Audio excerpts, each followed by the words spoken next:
Angni munga Miss Elita Mosahari. Angni papani munga Samuel Mosahari. Ada mamini munga Bina Mosahari. Angga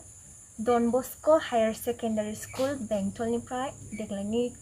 metric exam ko appear kalamdangman omprai angga total 554 mark menani pass जाबाय आरो letter दङ 6 all subject आङो सिगांनिफ्रायनो बेबायदि preparation खालामबोदोंमोन ओमफ्राय बेबायदिनो गोबां means many hours जिरायदोंमोन आरो बेसेबां गोबाव फरायो टिउसनफोर लादोंमोन नामा टिउसनथ' लानाय जायाखैमोन मेथ्स ओमफ्राय साइन्सखौसो आंनि सार जाय साबजेक्टखौ लायो मेथ्स साबजेक्टखौ लायो बियो मा होनो एसे गावनि न'आवहाय लिंहरनानै जास्ट माखौ कनफिउज दङ बेफोरखौहाय क्लियार खालामदोंमोन आरो बबे साबजेक्टआव बांसिन मार्क मोननाय आङो ससियेल साइन्सआव दा 97 मार्क हाइएस्ट आंनि पेरेन्टसफोर खालामो पापा मामि ओमफ्राय बिदिनो दादामोन ओमफ्राय टिचार्सफोर प्रिन्सिपाल बेबायदिनो बयबो न'नि मानसिफोरानो इन्सपायर खालामो आरो thanks above all I would like to thank our almighty father जोंनि इसोरखौनो आङो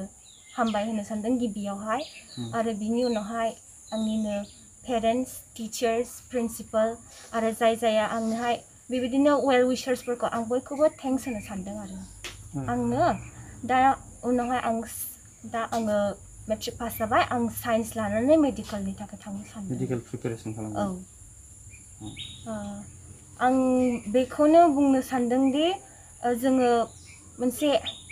आं हागोन होननानैहाय मोनसे बिलिफ थानांगौ गावनावहाय ओमफ्राय जों प्रिपारेसनखौहाय गोबावनिफ्रायनो खालामबोनांगौ अब्लासो प्रेक्टिस मेक्स परफेक्ट होननानै बुंदों स' प्रिपारेसनखौ गोबावनिफ्राय खालामबोयोब्ला अब्ला बियो सक्सेस जायो आरो ओमफ्राय जोङो गावनावनो बिलिफ थाखानांगौ ओमफ्राय बेजों लोगोसे जों बेबायदिनो गावनि जाय इसोरखौ फोथायो बिनावबो एसे बिनानै आरज खालामनानैहाय जों बेबायदिनो मोनगोन होननानै आसा खालामनांगौ होमब्ला बे मा होनो प्रेयार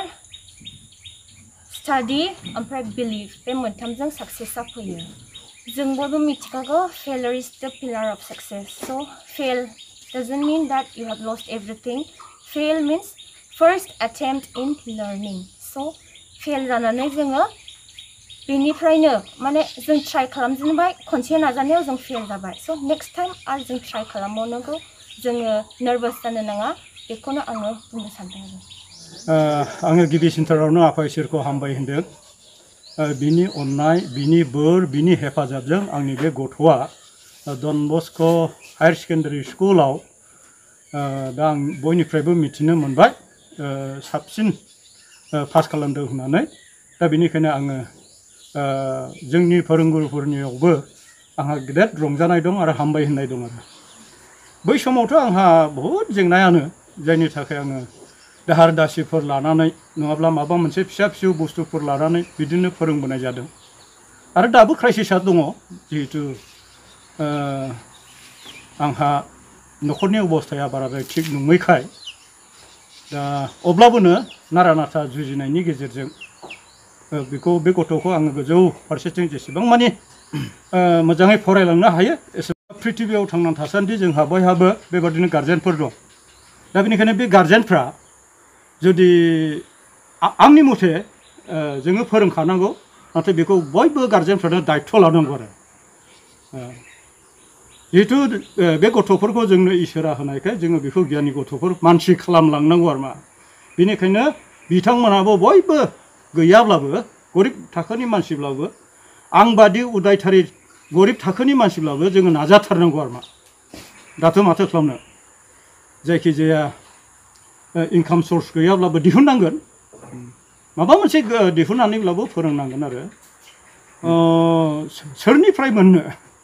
दा जायखिजाया आङो बेनोलाय आङो हेल्प बिनाया आङो आसा खालामनाया एकमात्र आंनि थाखाय प्रभु जिसु ख्रीष्ट बियो आंनो लामा दिन्थिगोन आरो आं गुबुननियावहाय